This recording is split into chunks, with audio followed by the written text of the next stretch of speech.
Straight ahead on WBKB, Michigan Supreme Court has denied an appeal from Alpena Township. Plus, a deeper look at the election reform laws proposed in Michigan, and happy opening day. You're watching Thunder Bay News Network. WBKB News at 6 starts now. This is WBKB News at 6. An in-depth look at news, weather, and sports. From hard-hitting news stories to local events, we're there with coverage you can count on. You're watching WBKB News at 6. Good evening, and thank you for joining us. I'm Sherry Stewart. And I'm Tyler Cruz. Michigan Supreme Court has denied Alpena Township's water appeal. The city of Alpena and the township have been in an ongoing water and sewage dispute since 2013. The city sued the township after a rate increase wasn't paid. After several court appearances and rulings, the township went to the Michigan Court of Appeals after the city refused a settlement. The township's attorney further explains. So now we have the Supreme Court speaking, and they're not going to take the appeal. So what that means for the purposes of the court process is that the case will go back to the county circuit court. Fahey says the dispute has been lengthy because the city and township cannot agree on a fair settlement. Fahey says he expects to hear from Alpena's 26th Circuit Court to schedule a settlement conference in the coming weeks. Michigan is looking to pass a string of election reform laws that critics have called voter suppression. Georgia recently became the first state to actually change their voting process. Here's a deeper look at what Michigan lawmakers are considering. New voting laws in Michigan are proposing to restrict access to ballot drop boxes for absentee voters, enforce stricter identification laws, and charge absentee voters for postage on their ballots. They say this is about creating a more reliable, safer election. So how does someone having to spend money to send their ballot in create a safer election? Well, common sense tells you it does not. There's only one purpose, and that is to create barriers for people to have access to the ballot. Last week, Georgia's Republican governor signed a wave of election reform bills into law, including a rule prohibiting volunteers from bringing water to people in line. In Michigan, these laws may have more of an uphill battle. They will be challenged immediately from on a constitutional basis and every other legal avenue that's available. And there appears to be many flaws in the proposals as they exist today. Following the 2020 election, Republicans nationwide pushed the theory that the election had been stolen from former President Donald Trump.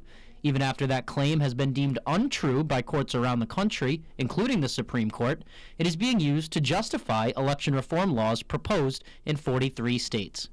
This is an ongoing saga from the presidential election when the former president got people all worked up in a frenzy suggesting that the election was stolen from him. And for whatever reason, the Michigan Republicans are continuing down that path. President Biden has criticized these attempts as Michigan is now one of several battleground states now considering election reform laws that would restrict access to the polls. Have you been pranked yet? Not yet. Today, April 1st, marks April Fool's Day. This is video from WBKB's Tiffany Maddox's arrival to work at 4 a.m. this morning. Although its exact origins remain a mystery, some historians speculate that April Fool's Day dates back to 1582, when France switched from the Julian calendar to the Gregorian calendar. A new study shows 64% of Americans plan to commit some sort of prank today. 40% of pranks come from spouses and friends, and 2% say they'd end a friendship as a result of an April Fool's joke. I hope I don't walk into one today when I get home. Hope that doesn't happen. Here's meteorologist Ellie Morrison with a first check of the weather. Ellie, a little bit of snow this morning.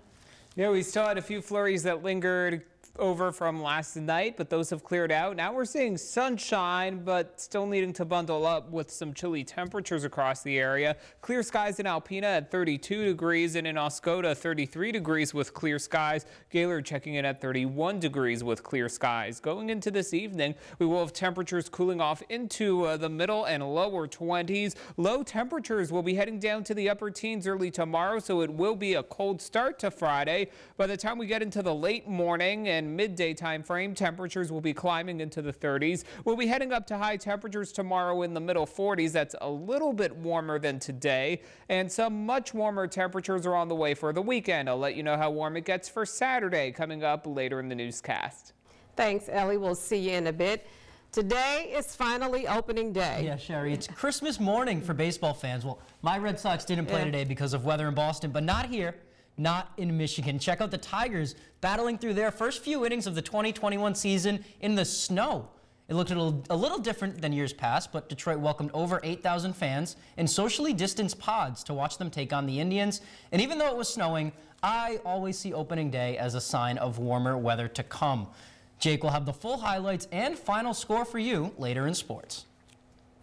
Placing a local call in 4 Michigan area codes, including 989 in Northeast Michigan and 906 in the UP, will soon require an area code. This is known as 10-digit dialing. The change is part of the rollout of a new way to reach the National Suicide Prevention Lifeline. Callers should begin the habit on April 24th of dialing all 10 digits, even when placing local calls. The Michigan Public Service Commission says the change will become mandatory on October 24th. For more information on 10-digit dialing, we have a link to this story posted on our website. Attorney General Dana Nessel announced a new consumer protection initiative. Michigan Identity Theft Support is an extension of the Consumer Protection Team. Their focus is to help victims identify the signs and types of theft, as well as steps to combat it. Nessel says it is the department's goal to equip as many people as they can with tools to safeguard their personal information. MITS's website gives 6 steps to follow to identify if you've become a victim of theft. Resource information can be found on our website. April is Alcohol Awareness Month. In response, the Michigan Department of Health and Human Services, along with other agencies, urges drinking in moderation. The pandemic has put stress on many Michiganders, resulting in increased alcohol consumption and binge drinking. Health Director Elizabeth Hertel says excessive drinking can compromise a person's immune system. According to the Centers for Disease Control, Michigan ranked top 10 among states that drank the most in 2020. The health department says excessive alcohol leads to about 3,205 deaths in Michigan each year. There is more news ahead for you here on WBKB. Coming up, some tips as we kick off Financial Literacy Month. And meteorologist Ellie Morrison has your 7-day forecast. Thank you, Selena, for sending us this photo. If you have a photo such as nature shots, pics with friends, or interesting sights you see that you would like to send us, email it along with a short description to news@WBKB11.com. I went to Rockport a few weeks ago, and I could see down to the bottom. Really? The water was as clear as glass. Nice. Coming up on WBKB News, what are the long-term impacts of COVID-19? And Jake Vanderbrook will have the latest in sports. Stay tuned. Welcome back. April is also recognized as National Financial Literacy Month. This makes it the perfect time to take hold of your finances. Here's more on what the experts say you should do to rebuild your credit and keep more money in your pocket. Throughout the month of April, financial institutions and nonprofit organizations emphasize the importance of helping consumers learn more about personal finances. Establishing successful money management habits will save you time and money in the long run. If you've suffered a financial setback, as many Americans have during this pandemic, you may need to rebuild your credit. Personal finance experts say the first step in doing so is to order a copy of your credit report at annualcreditreport.com. Next, review your report for any errors. You may file a dispute with each of the 3 credit bureaus, Experian, TransUnion, and Equifax. Commit to establishing on-time payments and keeping your credit utilization low. Prioritize your debts, start small, and stick with your repayment plan. Most of all, be patient. Throughout the month of April, we will bring you more tips on improving personal finances, and we'll have this story posted on our website. In health news, a worldwide call to focus on adolescents and another major side effect of COVID-19. Famie Redwood has a look at some of the day's top health stories.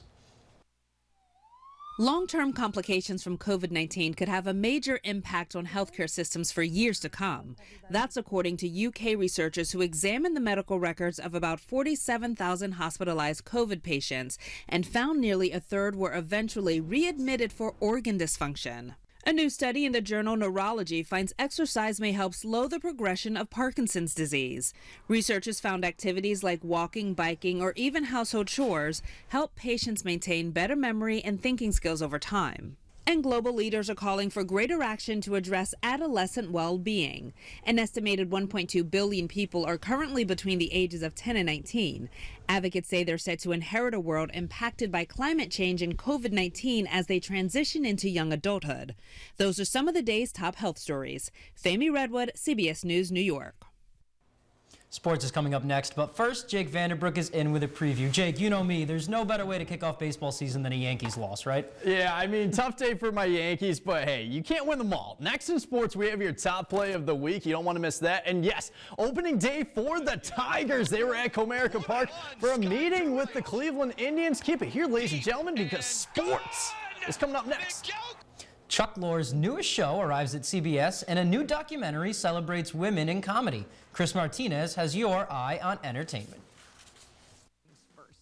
The FX documentary Hysterical goes behind the curtain to explore the history of women in comedy and the challenges of working in a male-dominated profession.